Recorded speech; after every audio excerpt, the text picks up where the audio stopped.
I was laying in the thickest of beds with a knot on my head the size of my skull, and all it could hold is one hard thought.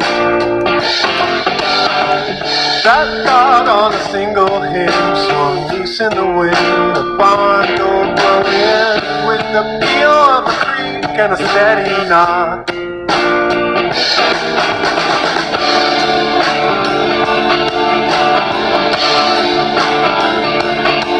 And the fog it lays low.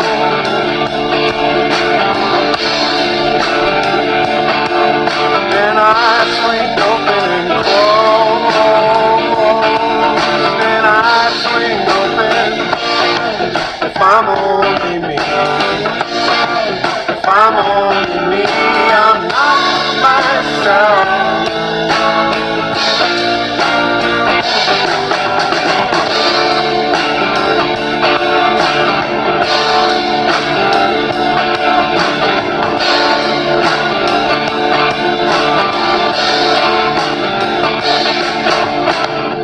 I was laying in the thickest of beds, and what's not on my head is the size of my skull. All it could hold was a few dull rocks.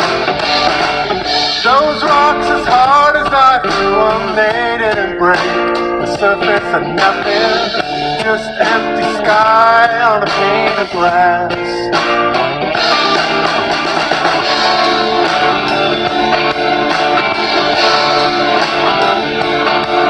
What's drowning undertones?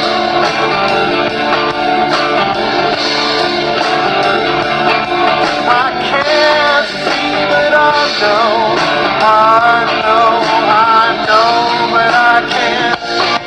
If I'm only me, if I'm only me, I'm not myself.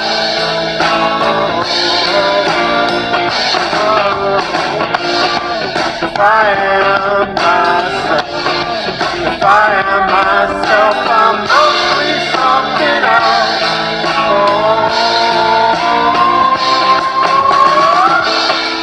And then I'm right here in my body,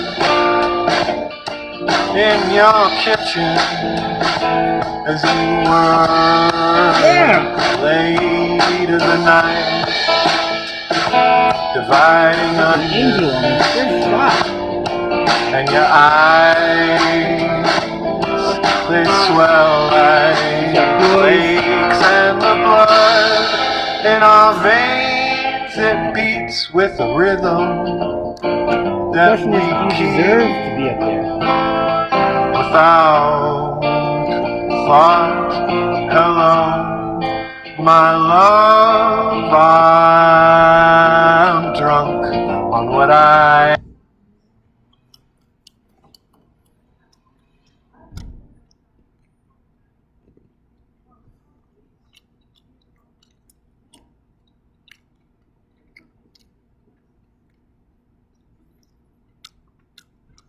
I saw a bear leave without a t-shirt as soon as I started to broadcast.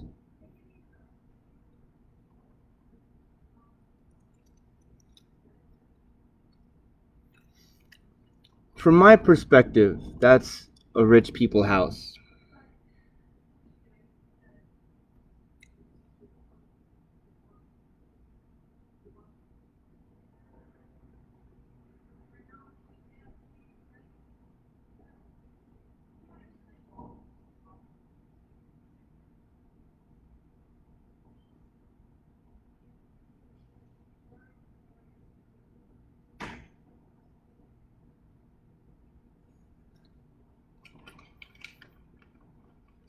Is that just a house full of straw men?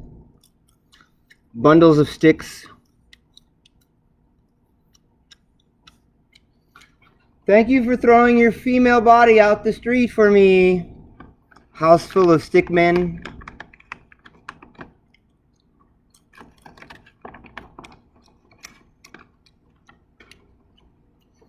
So I sat down.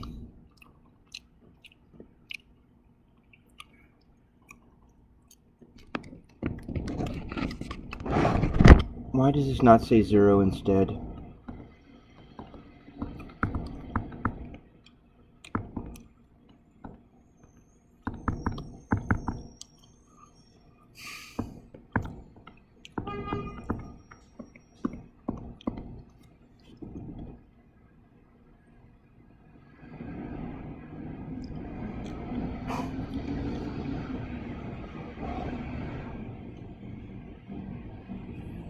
Hey, Michelle.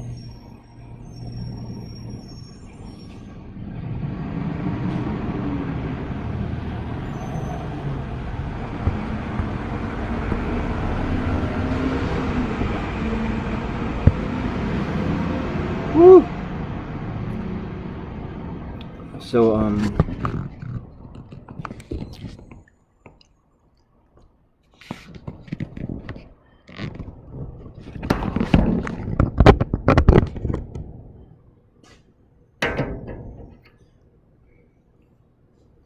So I sat down and I radiated this like, okay, I'm lonely, but I'm gonna try not to feel lonely, and I'm not gonna stew in it. I'm just gonna let it. There's a difference between stewing in it and admitting to it. And getting to admitting to it,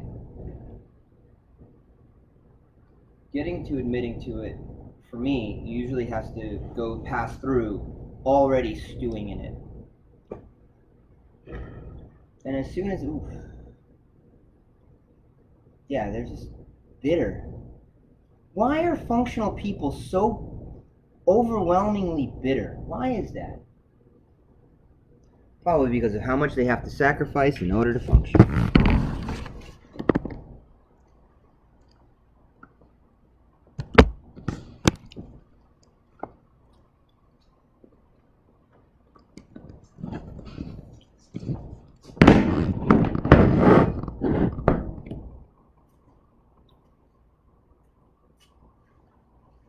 So the moment that I exited from stewing in it and entered admitting to it, what I saw was a burly, shirtless man storm out of an apartment. And following the burly, shirtless man was a woman in white. And it looked like some hardworking dude had companionship, and that he had earned and worked hard to have, and that his female friend for the evening looked out the window, saw me, felt something, and he got so upset that he left. No shirt.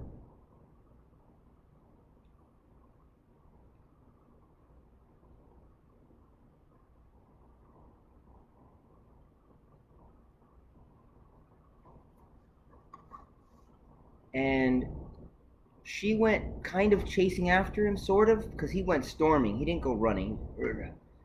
And then it was hard to tell because there was like 3 other characters that sort of like semi-orbited her as she sort of like went exploring around the block and came back to the corner.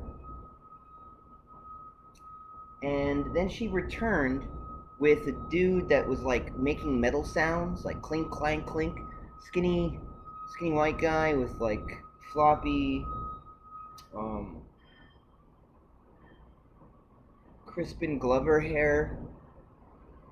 He went clanking down the street, and I thought that he was with her, but he kept walking, and she went back to the street, to the door that she exited from, and I thought she was going to go back into her apartment.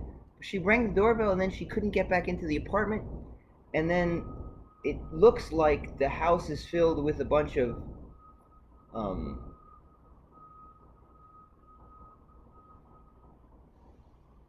fascists. You guys identify as fascists now, right?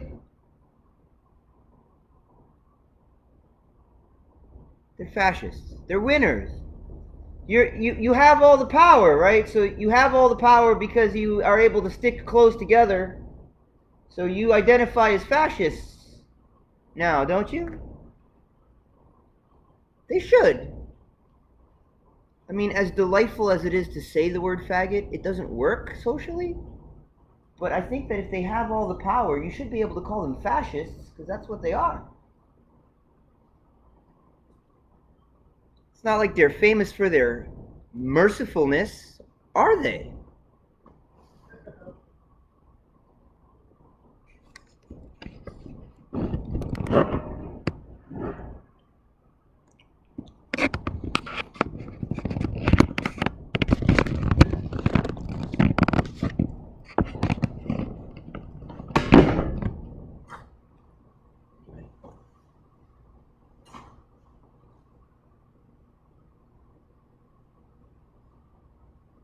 It's different to talk to yourself when you have a live stream camera on you and it's recorded to Facebook. It feels somewhat more legitimate.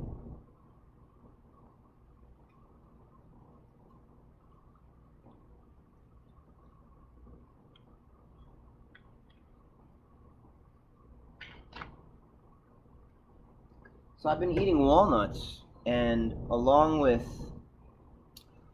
I've been eating walnuts, and I've also been soaking them in hot tea.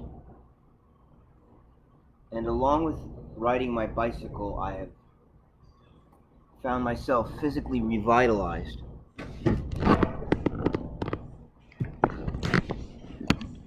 And one of the weird side effects of being physically revitalized is that I get to feel lonely again. So that's nice.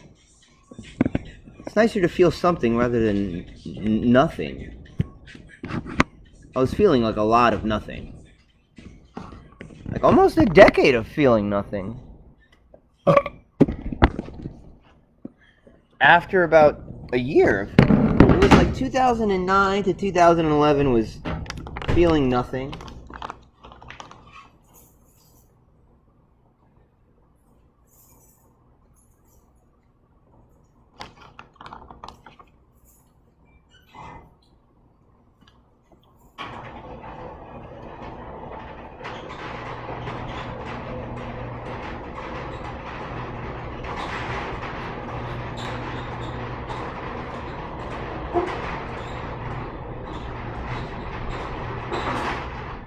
And then in 2011, there was like a brief moment of like, oh, maybe we should feel something.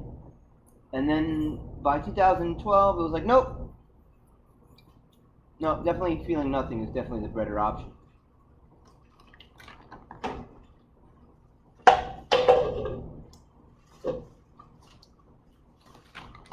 If you expect me to hate you, you're gonna have to pay me. I don't care about you at all.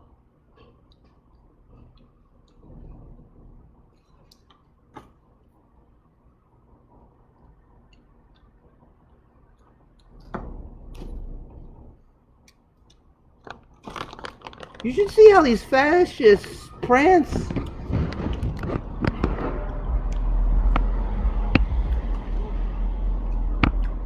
You should see how these fascists prance. They prance about like it matters. Like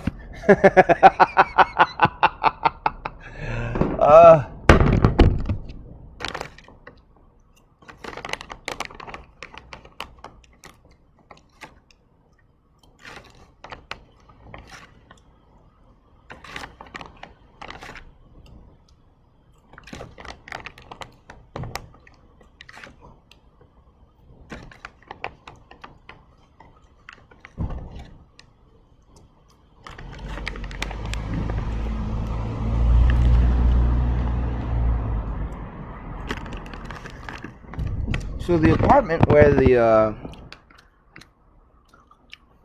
angelic-looking person came out of, I'm looking into the apartment and it looks like it's filled with a bunch of copies of me that couldn't copy my heterosexuality, so they're just like, you know, a bunch of copies of me, but they don't have the joie de vivre.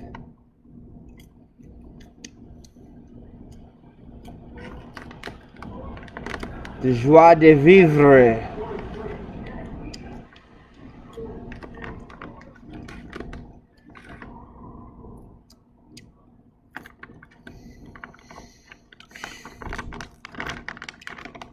Let's get some light.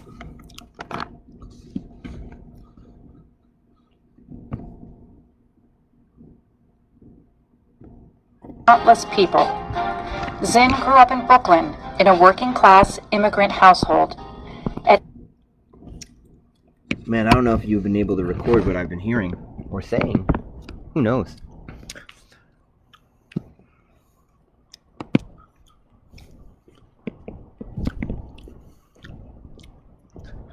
This is going to be a little bit trepidatious. But we're going to set this up right there. Maybe get that right there. That's fine.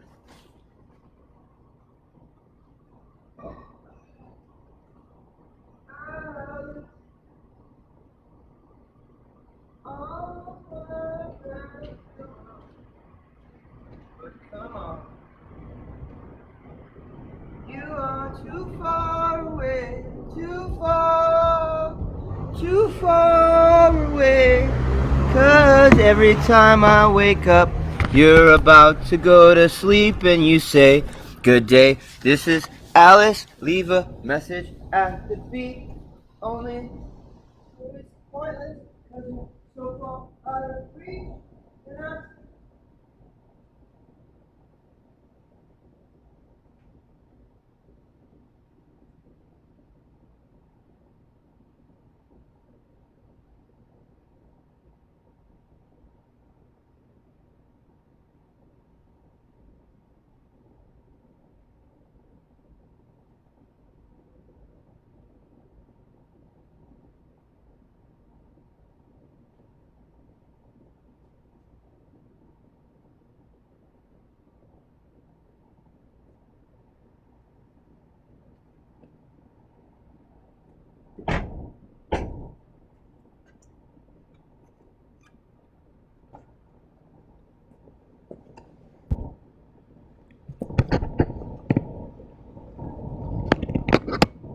All right, so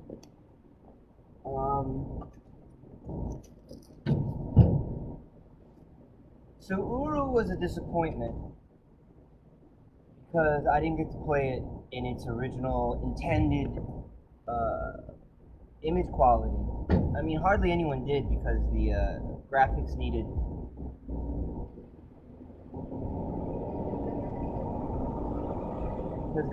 needed a high-powered computer.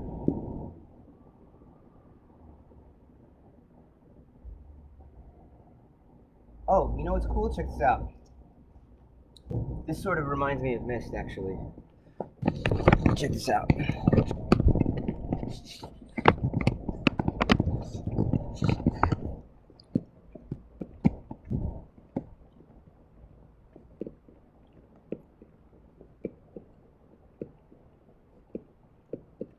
Tell me that doesn't just scream the ending is not yet written, huh? See that book with the picture in the... It's like a book with like an iPad, but the iPad sort of has like an antique camera manifold. Isn't that cool?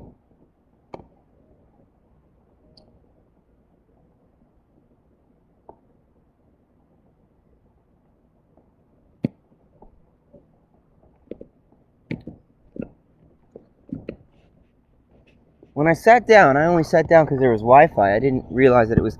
I've actually taken a picture of that building before, but I didn't... Oh, man.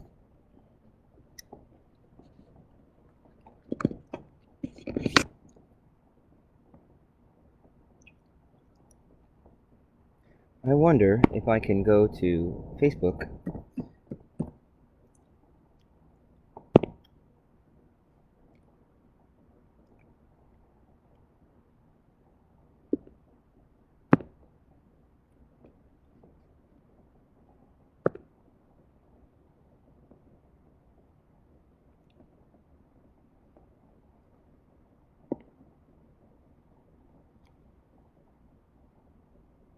Does it have a, like a...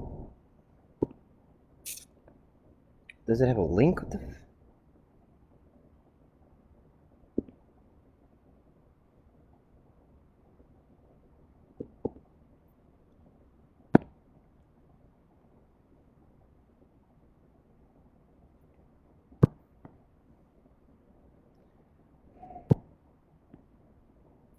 Glory. Quest for glory. Glory. Look at me. Look at me. I'm so glorious. Look at me. Look at me. I've done something amazing.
So, do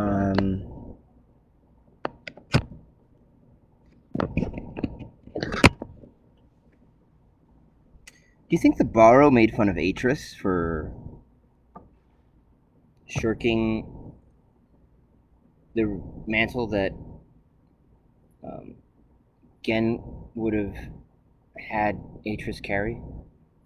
The burden that Yisha. Do you think that has anything to do with the Yisha burden? That golden that golden gear seems designed to be like a gear made out of gold doesn't really make sense, because a gear has to be a strong, unflinching metal, and gold is soft. I mean, it might be like some sort of golden Nara, but Nara isn't gold. Nara is like a charcoal,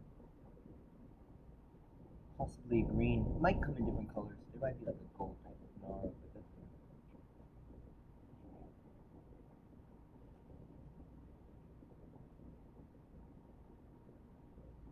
so many things about Uru never had a chance. Like the graphics standard and the engine stability.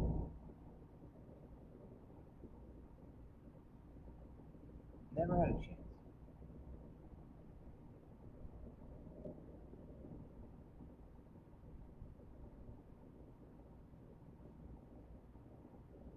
I mean, there's like another timeline, there's a parallel timeline where instead of working on Real Mist,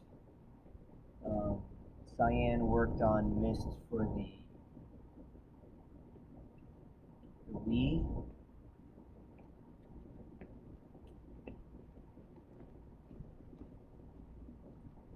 Because the Wii had a tablet with it. And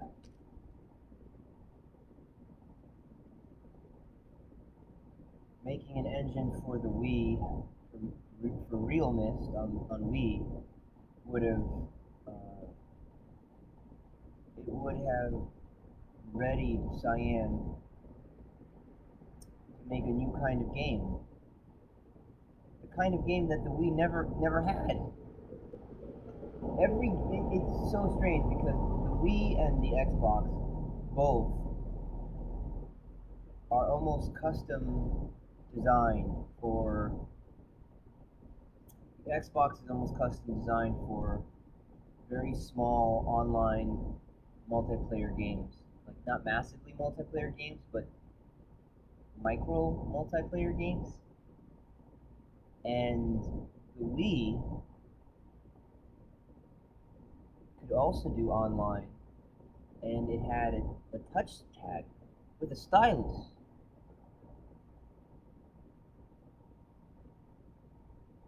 And after visiting Seattle, I have this sort of bitter suspicion that there is an entire alternate timeline of behind the scenes software, you know?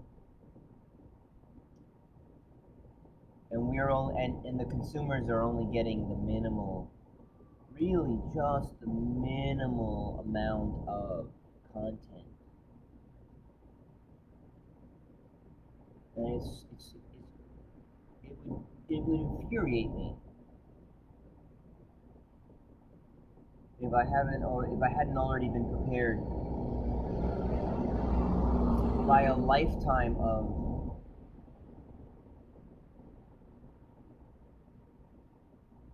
impotent rage and a series of breaker switches in my personality that really prevent me from raging, and jealousy and I need to have what I perceive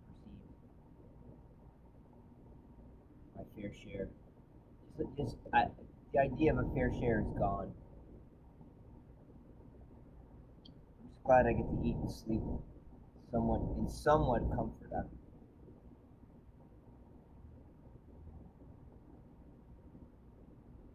But yeah, after my trip to Seattle, I have the sense that there's a lot more gaming going on behind the scenes. Maybe to the point where what we saw in the movie Ready Player One already exists for like a certain class of person. And maybe that's why I'm not super eager to earn my way behind the veil.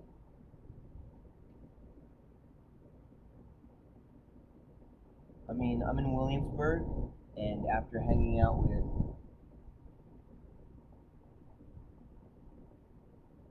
musicians and artists and seeing how there can be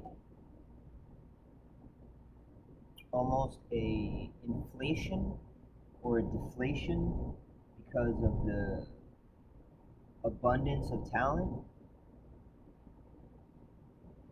There's so much talent that talent doesn't.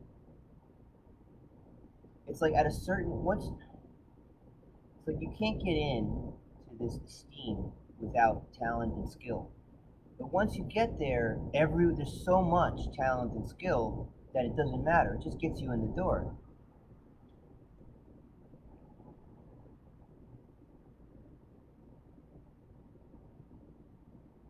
Sort of, or it moves you up a level.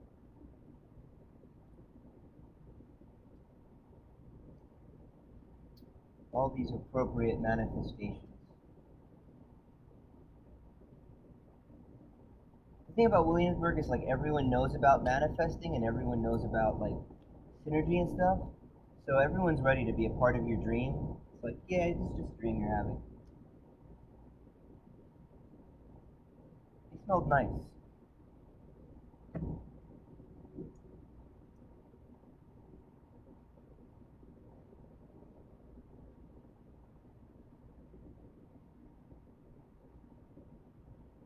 And then with COVID, before COVID-19, there was this layer of economics where everyone had this sort of assumption that they had made a lot of money and earned somehow where they were. But now it's like People who are here, and that's it. I don't know how they're making money, if they're making money, or if any of this is economically real. And it probably isn't, says the voice. Like, that's the sentence that comes after that, right? It probably isn't economically real. How many layers of front?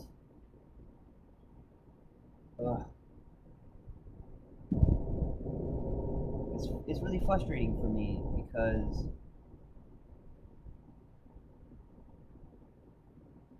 culture and this it's not really socializing, but the society or the culture is very, very traditionally secretive.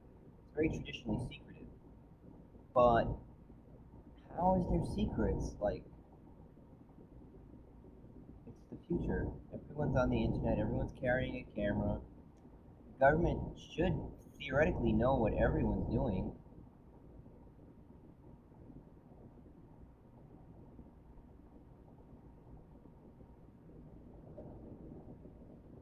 And if the government doesn't know what everyone's doing, then overachieving hackers must be like able to metaphorically walk through walls. I mean, if you're intelligent enough and if you're hardworking enough, what's to stop you from knowing everything that's going on around you at all times? I mean, I don't write software, but supposedly there are people who write software. And making money now, you know, ever since Bitcoin, making money was like sort of publicly disattached from anyone's idea of earning.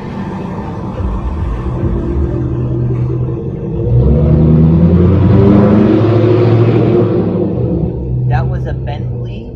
That was a semi-old Bentley with a really horrible sounding engine. So it was like a physical metaphor for this weird moneyed state of being where it's like status symbols and decrepitness.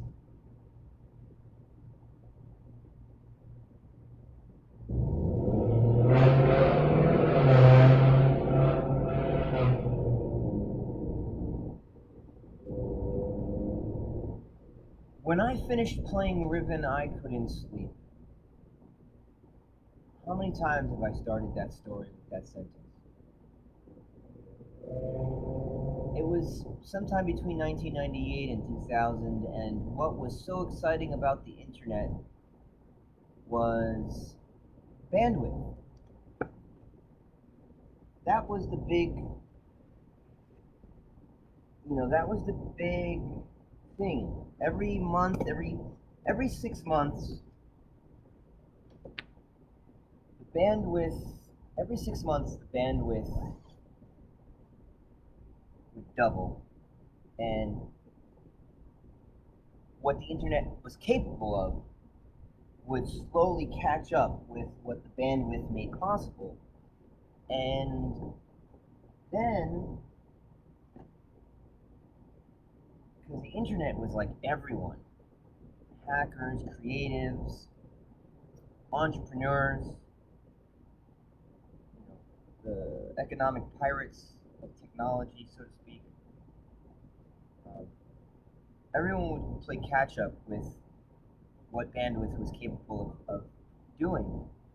And then, once the creative people established what was possible, then businesses, corporate businesses, would try to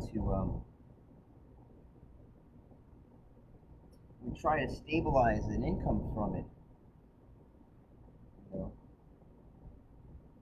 So when I finished playing Riven, naturally what excited me was the idea of Riven but online and telepresence, like stick a camera on me with a green screen and download each slideshow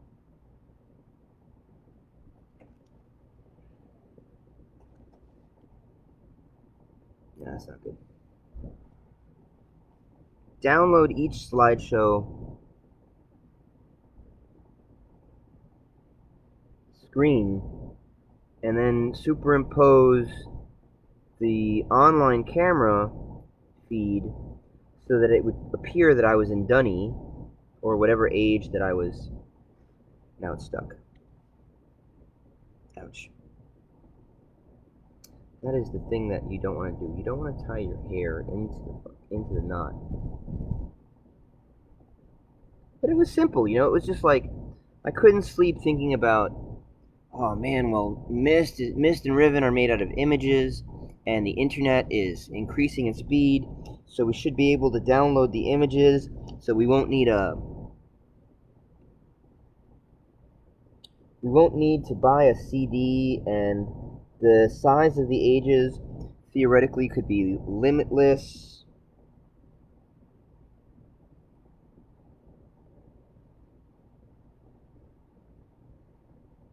Exciting stuff.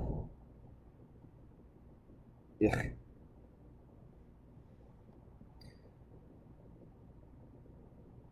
Exciting stuff. And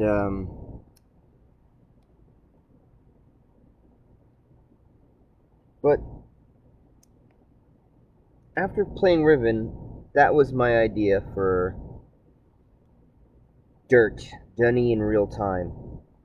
You know, it was just like, um,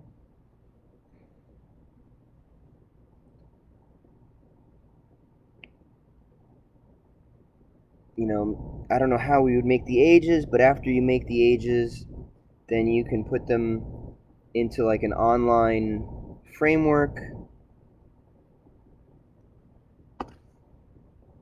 and then you could turn a camera in your house on, and you could be there, and then you could interact with people. That's a cool idea.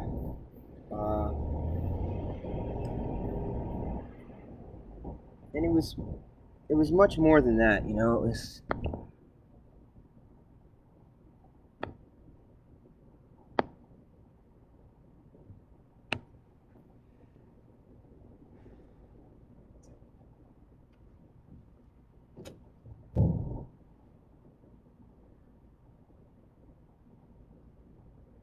And then when graphics increased,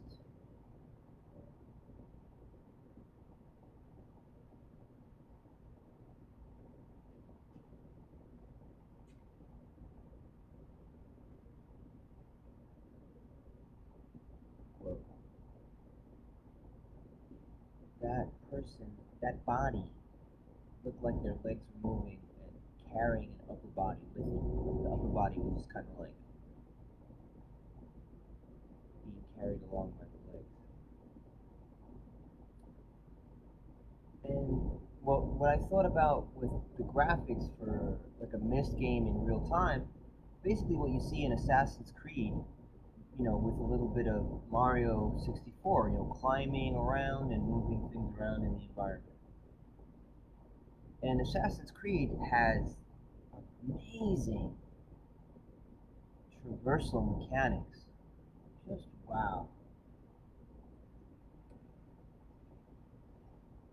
And you get the sense that, like, someone who would rather you actually run around climbing on things in real life, playing video games about it. You know, you get the sense that there's like some Olympic level parkour Illuminati who are like upset that you could somehow think that you're doing what they actually do in real life for such a cheap entry price of a console and a game. It's like once a lot of games had this like third person perspective climbing around an environment mechanic. They're called platform games. Hop and bop. Some games, sometimes they call them action-adventure games, like Zelda. Although Zelda, I don't know about Zelda's traversal mechanics. They're probably not the same as Mario 64 or Assassin's Creed.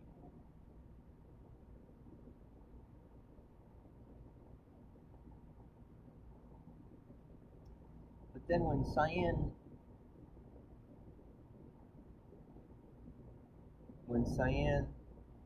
started developing the engine for Real Mist, it was really not easy for them. Compared to where they are now, the Unreal Engine and the photorealism of the Unreal Engine, what they had to go through to get Uru and End of Ages and Path of the Shell to look as good as they did and to function with all of the mechanics, it looked really hard for them to do that. And I talked to them about it, and my requests were basically like Assassin's Creed, Mario 64, like Raiders of the Lost Ark type stuff. And the response that I got from Cyan was like, it's not that easy. And I was like, but Grand Theft Auto has a whole freaking tiny New York. These little guys running around these buildings. And they're like, yeah, but the buildings are easy to render, they're just boxes. And I'm like, jeez.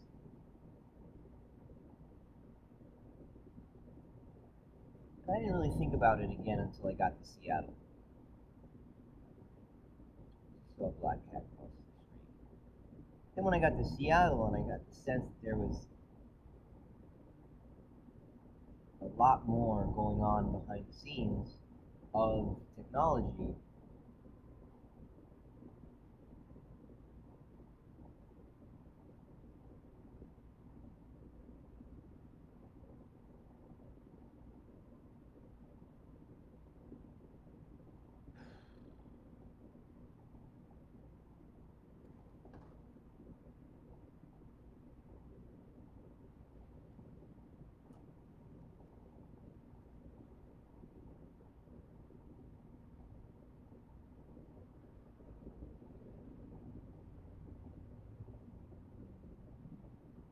now what's so mysterious for me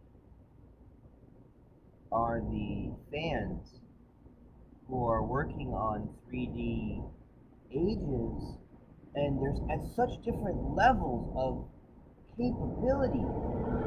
Some of these guys are making photorealistic ages that look like Riven, and it takes them months, but they're chewing away at their own little mini Riven quality realm, quality age. Some of them, and others are like gluing together pieces of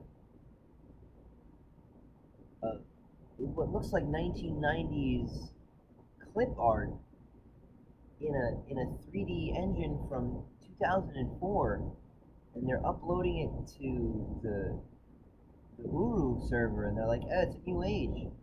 It's like a box. It's like a box with like wood texture.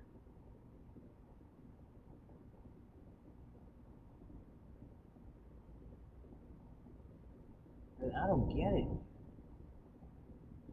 I really don't get it.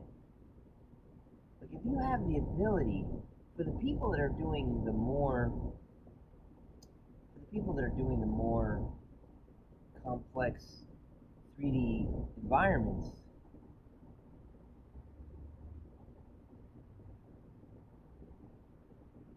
why aren't you making more mist content or mist fan art or ages or stuff like that? And for the people that are like working on the old engine, that are like they're gluing together pieces of clip art and old old Uru content. They're like rearranging old content, and after they rearrange it, they like polish up the models and then call it their own new thing. Why aren't you doing? Why aren't you doing like a lot more cheap rearrangements and that aren't in 3D? That are just images. You don't have to make the whole environment explorable, you know, because who's going to explore it anyway? It's only going to be viewed mostly by people who see it in a video, or, you know, who's going to download the Uru client and play your age? Like, at max, 300, 400 people at tops. Mostly the way that to see it is going to be either through YouTube or seeing pictures of it on social media. So since that's the only way that anyone's going to see your stuff, why aren't you making more stuff that looks like it's explorable but isn't explorable because you didn't have to work on it that much? It doesn't make any sense.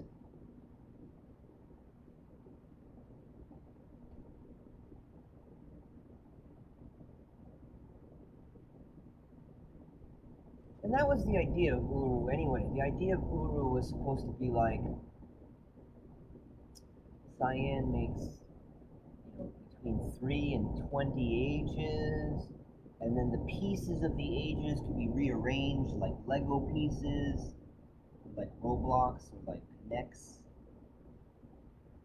you know, with the software embedded in the objects so that you could rearrange them. And then people would be able to make their own ages and then send them to Cyan, and Cyan would charge a fee to polish it up and then integrate it into the world. All as a part of the lore, all as a part of the story. They kind of did that. It seems like the story of the Dunny Kings, all that, ugh.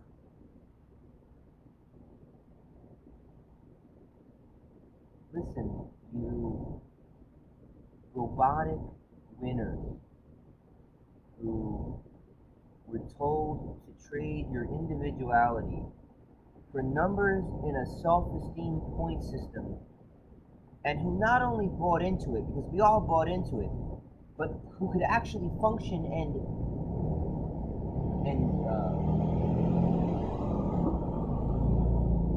achieve in that system. So to you robot people, first of all, I don't hate you. I don't think you're a lesser human than me. You have all of the stuff. You have all of the numbers, the green numbers of money, the social status. You know, you have all of it. It's not difficult to repeat the party line of whatever party, you know, just whatever the newspapers say, you say it. It's not hard, you know. So you have all the stuff. Not only do you have all the stuff, you have all the social connections now too, because there's really not a society. So like the entire quote unquote society is just a bunch of sycophantic yes men. So I mean, you have all the stuff. So how could I call you lesser? You know, it doesn't make much sense. But I gotta say, your affinity for lore is, ugh. You know, lore is, for me, from my perspective, lore is what you get excited about when you're too legalistic. When you're too legalistic to enjoy story, you enjoy lore. Or when you're so socially strategic that you don't want to reveal that you have an individual soul, or what you would call ego. When you don't want to, like, when it's strategically unsound to admit that you're an individual, so you can't really have an affinity for story, because story is all about an individual or a group of individuals proceeding through a narrative and making their own individual way, sometimes for altruistic motivations, but often for individual and various motivations. So you know when you're strategically unsound to admit that you're an individual, because then you're a target. You know, the older you get, it seems like you winners, it's not really social. You strategic winners, kind of, you moved up this school system, trading your own individual life energy for these numbers. You give up some life energy and you gain a number. You give up some individuality and you gain a number. And it's really horrible because in school they teach you how to do critical thinking and to find out things for yourself. So then you learn how to fake that. And you put that behind you, and then you move forward to just accept whatever people who are above you in the hierarchy tell you, and to repeat back to them what they want to hear, or what they tell you. And since you have the individual way of understanding things behind you in school, you kind of like think that you have it. So you think that you have it, so you don't think you're missing anything. It can get really lonely out here amongst the unemployables, because there's only one.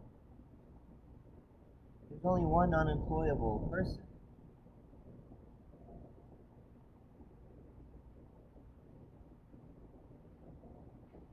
Everyone else is employable. Even those who are unemployed are employable. They're just making their way towards becoming employed. And everyone and there's a big number of people who are not on the unemployment rolls, and they are invisible. I don't know where they are. Maybe they're right in front of me. I wouldn't know. Maybe they're hiding.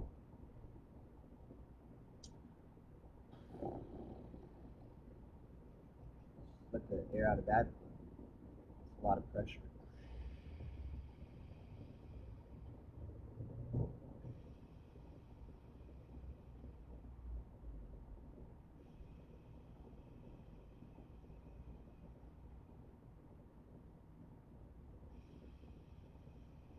And you get the impression that it is that way because when you express individuality, everyone just starts barking at you like some wizards turned a bunch of animals into people. And they're very upset. Bark, bark, bark, bark, bark, bark, bark, bark, bark, bark, bark, bark. Like, when did people start getting gold stars for having offended misunderstandings?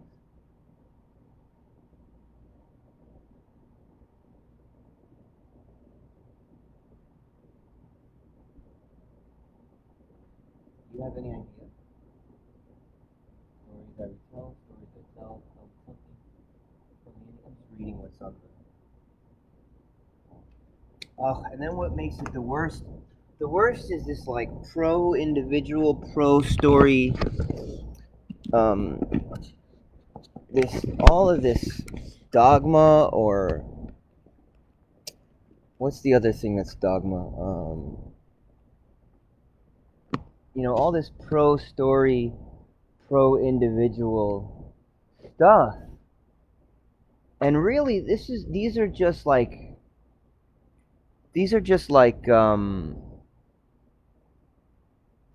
jewelry that working drones wear so that they can feel like they're alive.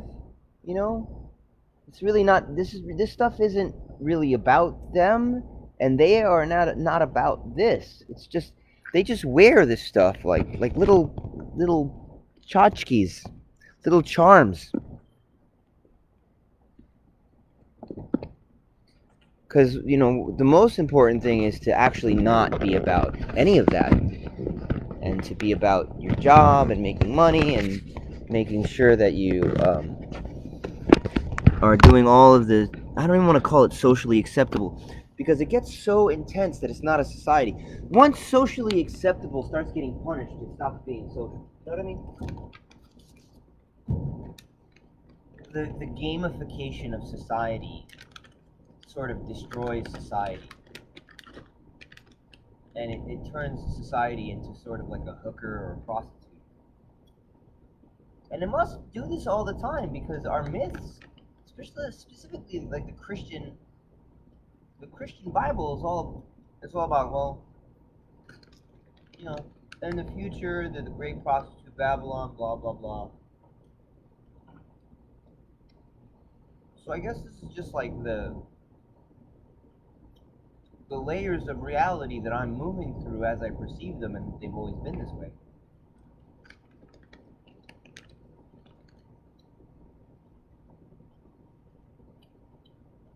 Maybe COVID-19 has always been here. The Muslim hygiene traditions really imply, with the masks and the over the hand washing, really imply that, and the American brushing teeth with the toothpaste every day, night and morning, and the British with their hot tea at 3 o'clock every day. So many traditions sort of hint that these things have always been here.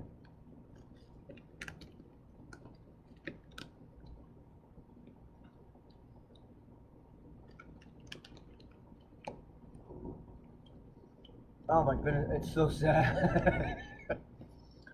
When I think about how the bodies are so committed to their individual moving up and down, moving up the social ladder, it's really not social, but moving up the status.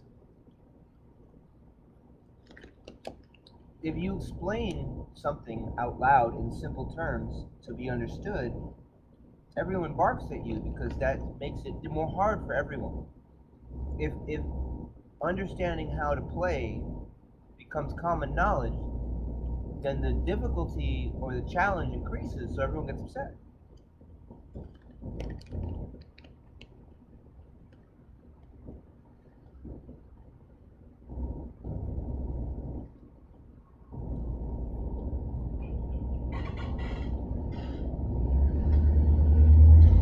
Like in a massively multiplayer online game,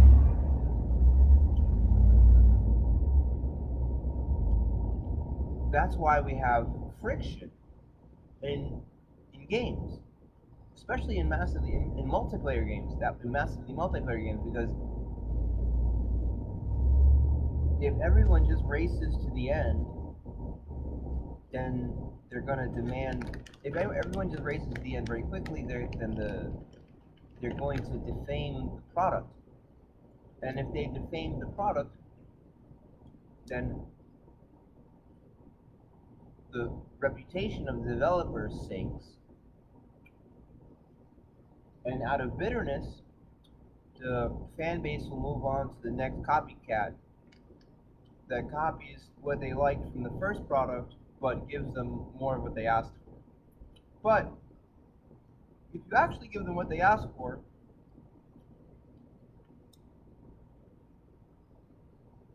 you'll sink yourself.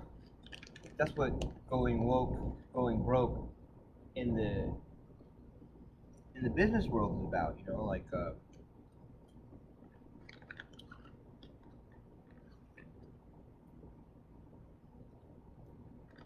And the business world is sort of always in flux. So they're sort of figuring out how to balance with small groups of fans who are funding their own shows, but then sort of the mass appeal of all of the shows diminishes because each of the individual shows is like sort of just a circle jerk, or like such a vulgar term, right? But it's sort of like a pat on the back. What's a way of self-aggrandizing or self doesn't echo chamber doesn't really describe it, but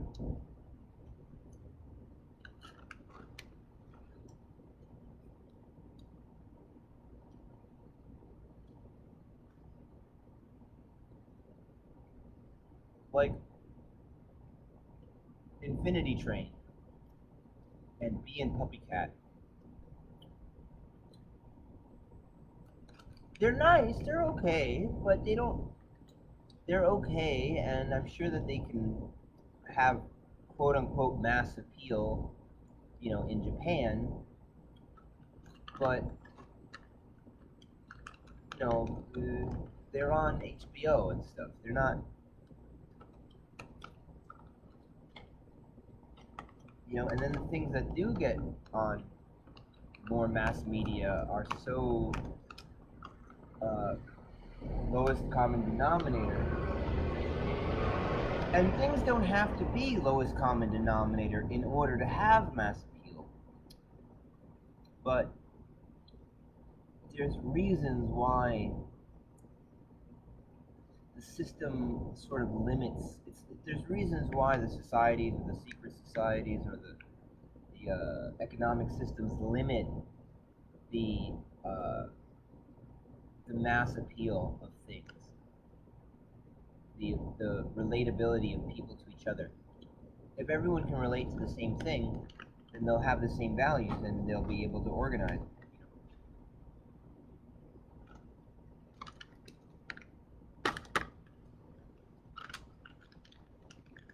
Right now, everyone's organizing around the underdog of a 100-year-old victimhood of American slavery. And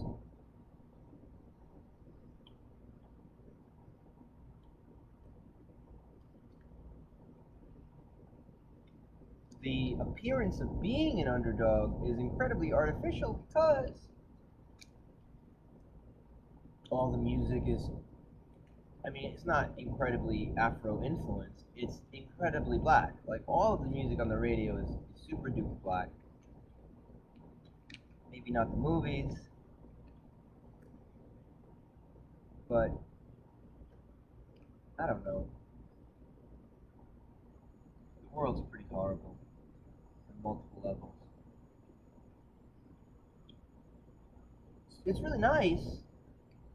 At the same time, very bipolar, very manic depressive reality.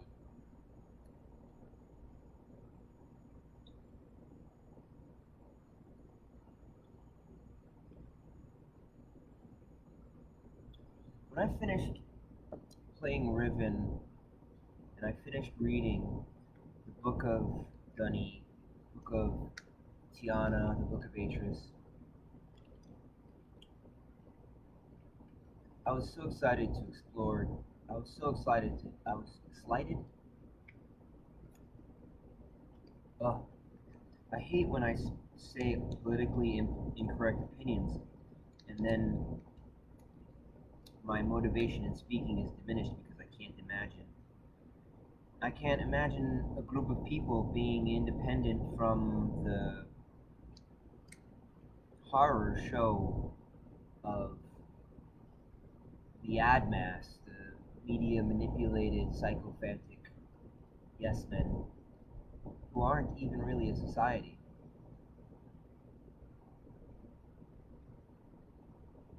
And then my R's turn into L's, and it's very frustrating. I call it the magic. I call it the magic. But when I got done playing Riven and I got done reading the Book of Dunny, I was so excited because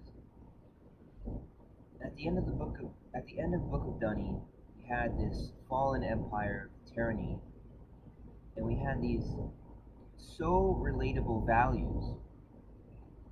Slavery is wrong. People are equal.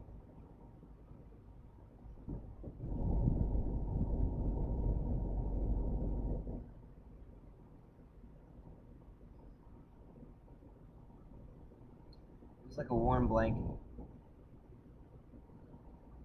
And I didn't write a story for that going forward.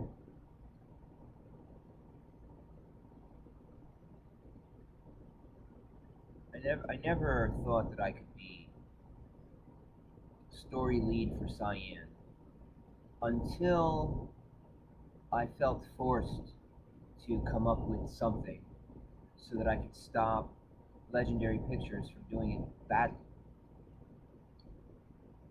Because I didn't really get a chance to play Exile, and I didn't really get a chance to play Revelation. I played them on the Xbox and Xbox 360, and they weren't that good on those systems because the graphics were the picture quality was very low, and the interface was very clunky with the controller.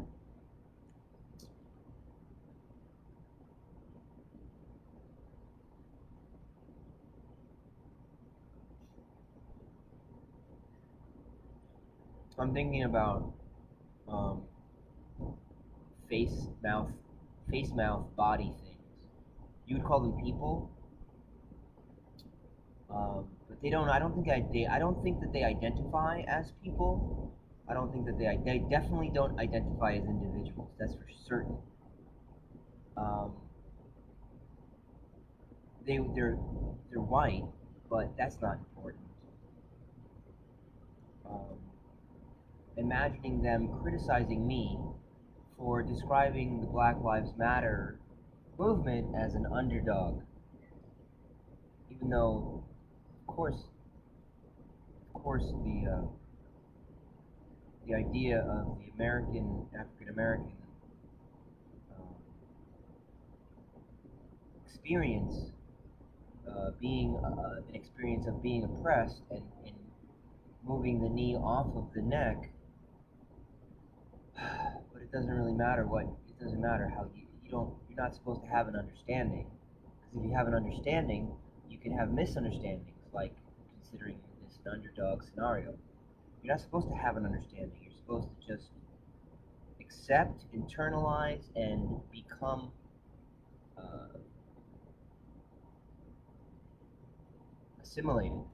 Be assimilated by and allow and be an ally.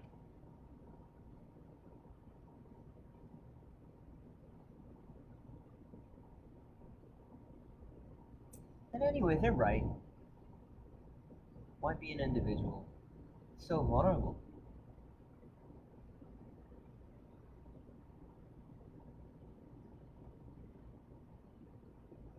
and heartbreaking. It's really heartbreaking.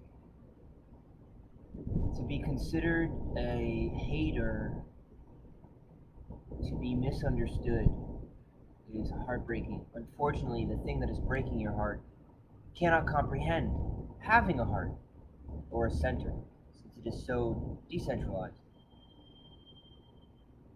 So they don't get it.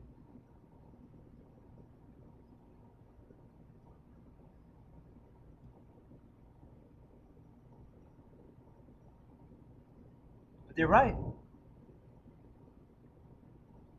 I guess. I mean, I don't know. They definitely are winning. They definitely look like they're winning. Maybe there isn't much definition at all. Not much definition.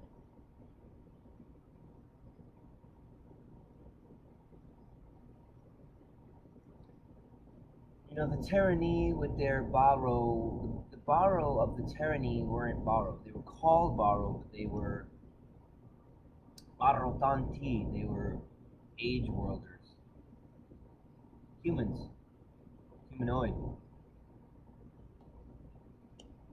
And the word borrow was used in the epithet,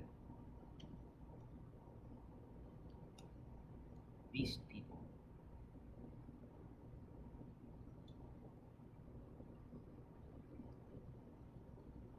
And at the end of Book of Dunny, we were like, man, Beatrice's group are so good. They uh, were able to they were able to somehow pull together a pandemic and a whole bunch of wars, battles.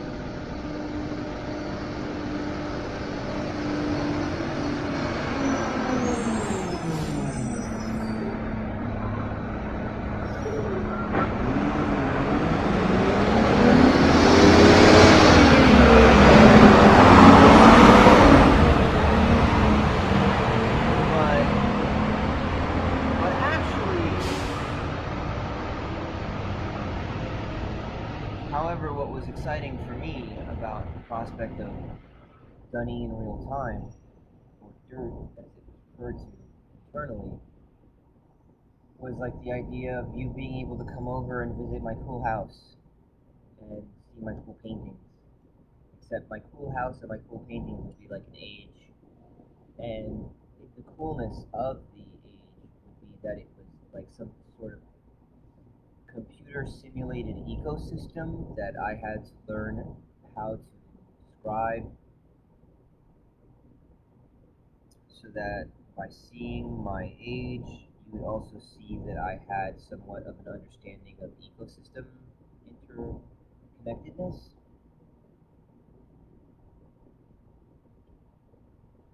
And we never got there. And that's the tragedy.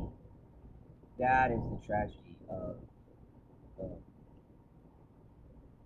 Uru, and the tragedy of dirt not existing, and the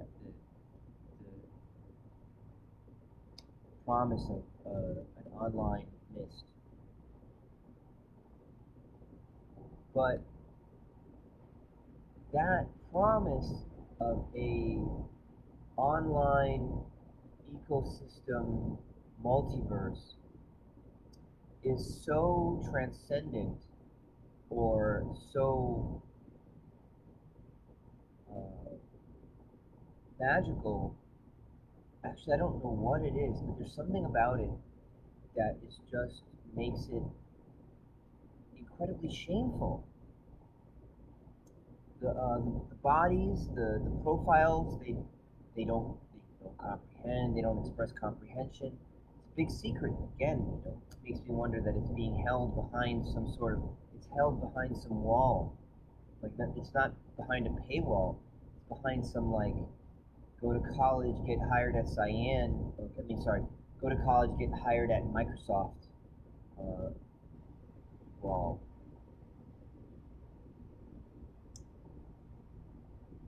Maybe it's on a different timeline.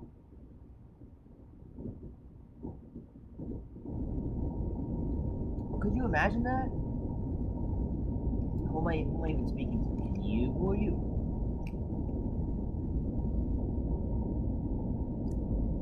Can you imagine that? Whoever you. Yo, this idea of the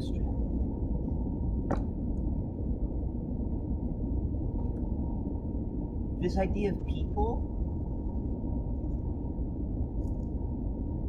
is so not real that in order to discuss Myst from the fan base, they have this thing called the stranger.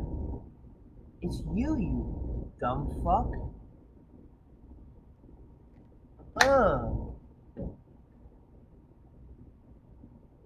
It's you, it's me, it's anyone who played the game. Don't you get it? No, you don't, because you're not real. You're not even a thing. You're just a placeholder in the multiverse. You're just a placeholder body. I don't. The stranger. And then the idea that the stranger was Rawa, and Rawa's fucking dying carrying the burden of your unreality. He's got a freaking hole in his brain the size of the fact that you don't exist.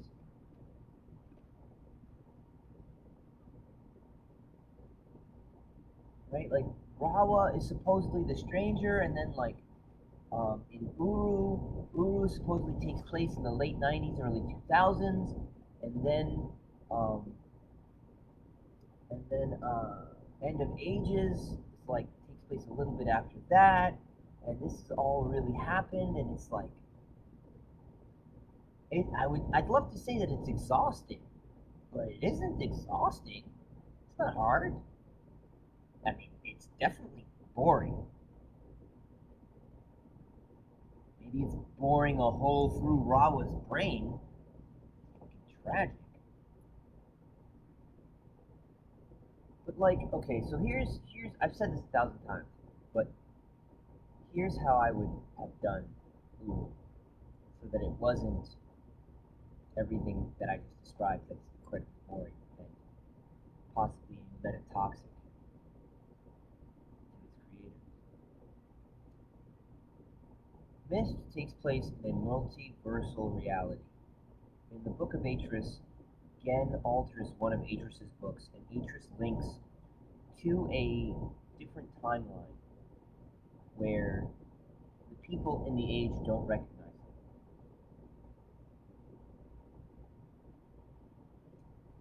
So,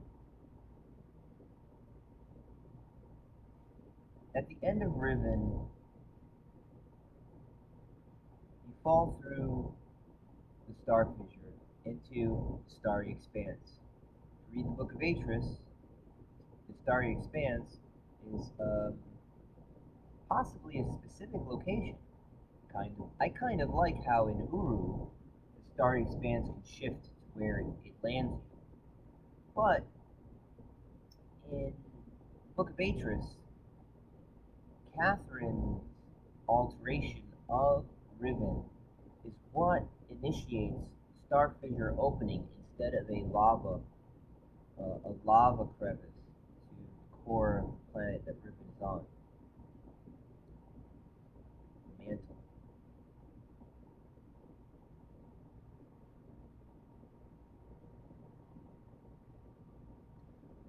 So, at the end of Riven, you fall through the star fissure, and you land where, and this is incredibly dissonant. Obviously, you land where the Mist book at the beginning of the Mist lands. So, when you fall through the star fissure at the end of Riven, you should land on a rocky, windy place that's dark, stars, and there should be two Mist books, or one Mist book and whatever book Atris linked through that he dropped. If Catherine linked through it, Atris linked through it, and the book falls, then you fall at the end of Riven. So you land, and there's two books. There's the original Mist book that's at the beginning of Mist, and there's whatever book that Atris used. Now, that space, I would render it out, and I would have that space be explorable. It's a specific place. I think it's a specific place, but I'm not going to go into it. Man, mosquitoes are so mad. You should be able to just kill them with your hand, but they move like they know what you're thinking. It's not fair.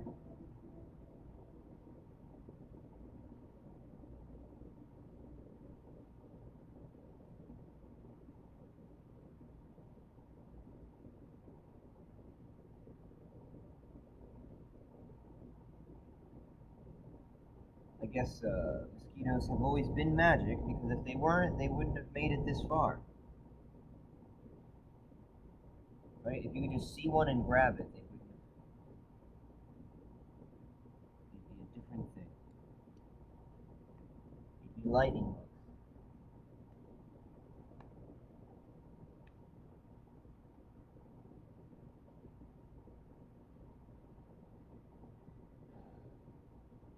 By the way, when a lightning bug glows green, is he sexually harassing? Is he being sexually inappropriate? When I'm glorious, because I'm horny, it's most definitely considered wrong.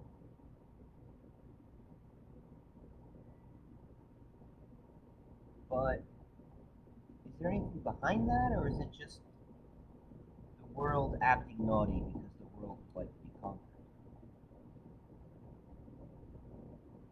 That's one of those things that you have to deal with when you're an adult.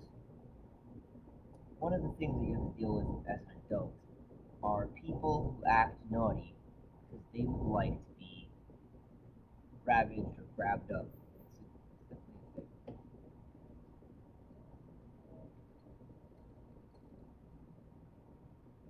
I'm a lot less friendly these days because of what I've experienced in the simulation. Where were we?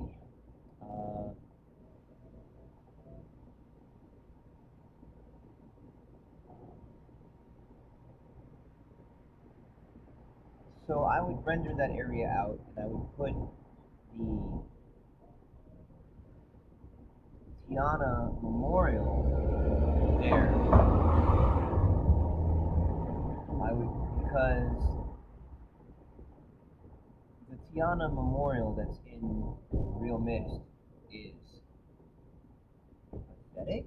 Is it pathetic? Can I say that? I don't know. It's definitely minimalist. It's like a little stone rectangle manifested by Cyan's expectation that the fans would demand a burial place for Tiana. It's a little stone rectangle with the word Tiana on it. Really?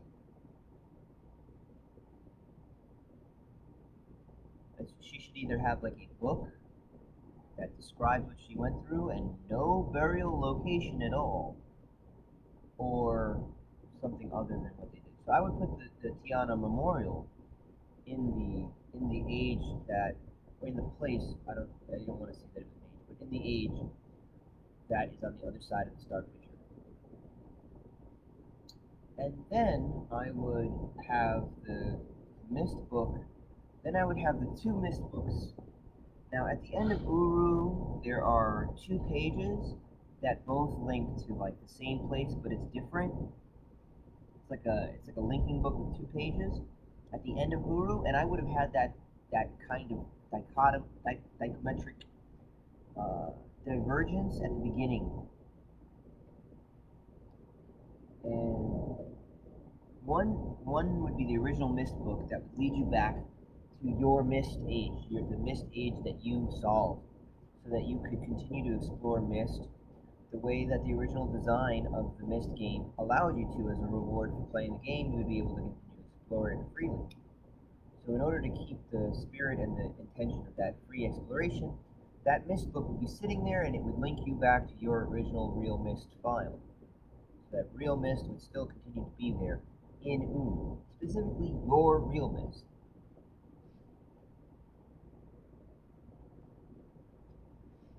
And then the second book would either, whatever book that Atris, he said that he would come through with a linking book to Mist. So if that book that he links Catherine and then himself and then drops through the star figure, if that's a Mist book, that second Mist book would lead you to a future Mist that would be closed off the way that the Mist Island is closed off in somewhere in Uru or somewhere in End of Ages. That, you go into the library and it's closed off. So it would be something like that. Maybe a little different, but it would be something like that.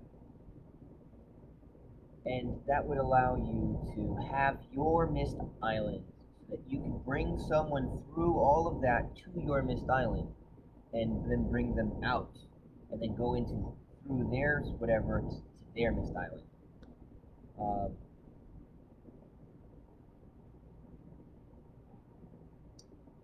And there was something about the original Xbox, and I think even something about the original Xbox 360, where they were bragging about how if you were rendering the same object, you could render it a bunch of times. So I was thinking that if all of the players in Uru or in Dirt, if all of the players were wearing an environmental suit, then it would be cheaper for the engine and easier for the engine to be a massively multiplayer experience with high graphics if all of the players had the same overall model. Maybe you could differentiate the height and the width of the model to kind of keep it be the same for the computer with minimal differences so that it would be easy to render. So my idea was that all of this experiences of multiversal things had maybe one of the primary conflicts could be the instability of the multiverse, so that all of the different players had to wear like a suit to protect themselves from each other, If you don't look in Schrodinger's box, you don't know what's in there. And what's in there is everything that could be inside. The cat is, scientifically speaking, both alive and dead at the same time until you open it. And then the quantum uncertainty, the fluctuation of quantum uncertainty stabilizes that it's definitely one or the other. So maybe these suits could sort of keep the quantum stability in the environment while maintaining an unstable flux within the suits so that all of these different players could interact in the same together.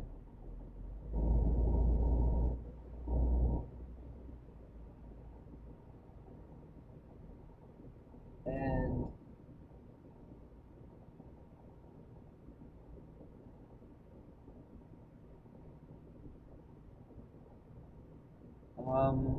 I feel like the story of Riven set the age of Riven up to be salvageable because the maglevs, it's hard to imagine that Gen's maglev system could survive a collapse of the entire age. It's hard to imagine unless you calculate for two variables.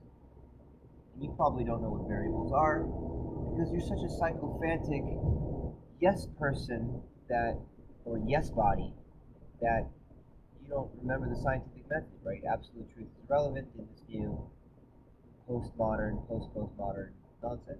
But if you consider, and you don't ever consider anything, but if you consider these two variables, it's easier to imagine that Gen's maglev system can be a salvageable thing. First thing is to realize that they were designed, the maglev system was designed to survive semi-dramatic shifting of islands.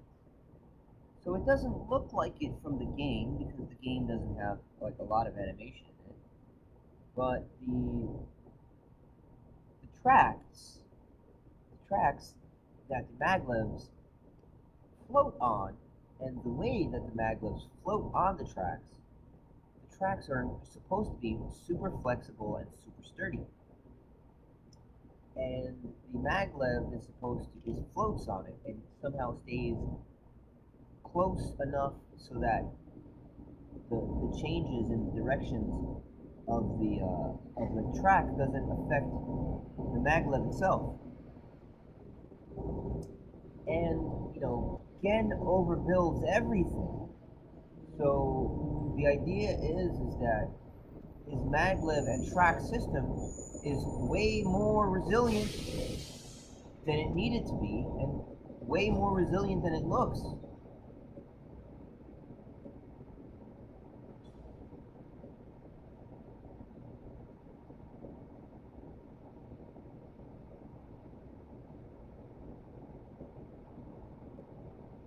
And the second variable that makes it easier to imagine that the maglev system from Riven and the collapsed age of Riven somehow those chunks of age could be salvaged is where they go when they fall through the starfield. I wonder how many times we need to hear a loud noise.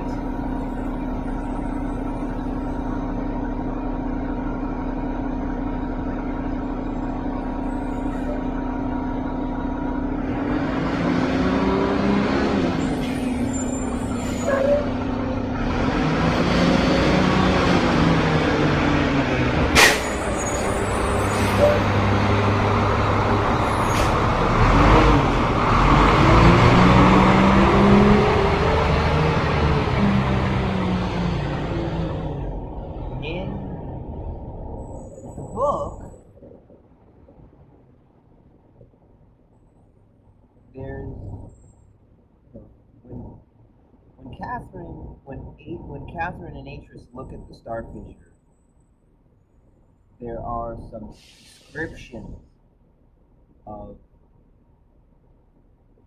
how amicable climate within the star fissure, on the other side of the star fissure. Wow, this person looks like they're permanently surprised. Would you like to look into my camera to prove to reality that you are a emoji from God? You know, you see these bodies in reality and you wonder if they really have a backstory or if they just get erased.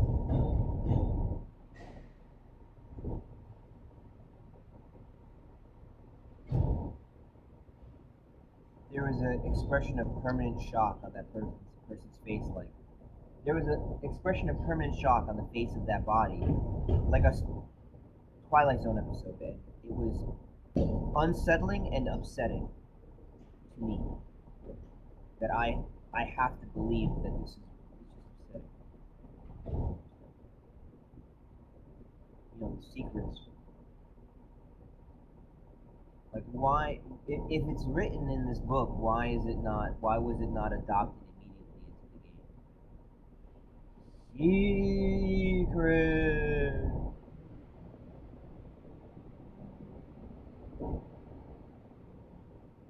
Why did Uru have to be a failure? It didn't have to be a failure.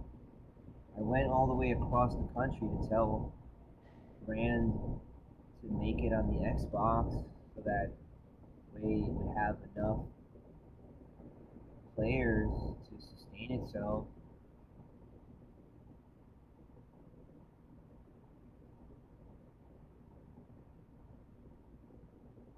But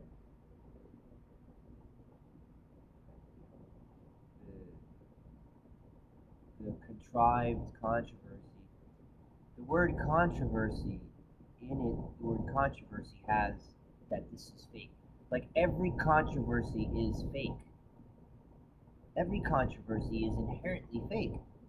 It has the word contrived in the word controversy.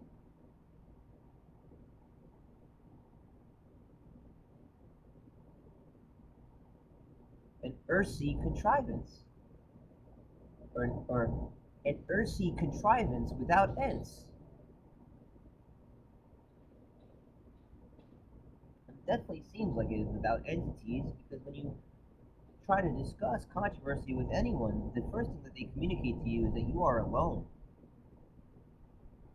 There's a body there, but there's no one there. There's somebody, but no one.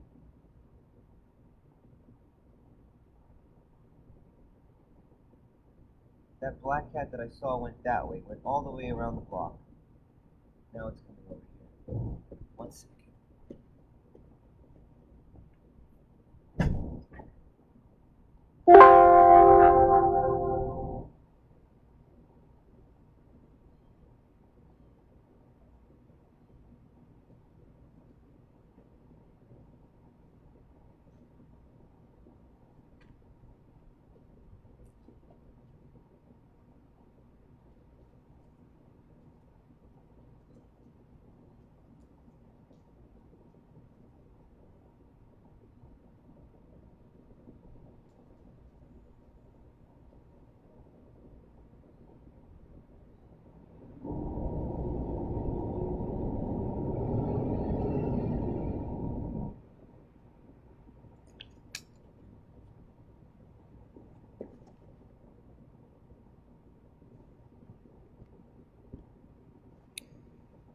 So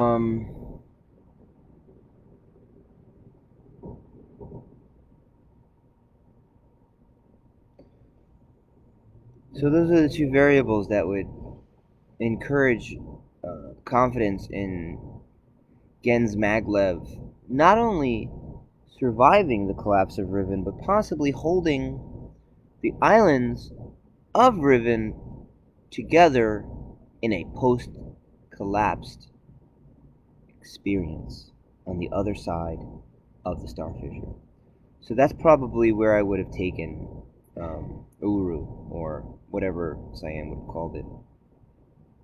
And I actually kind of believe that somewhere in reality that exists. I just don't get to play it because I'm not with the cool kids.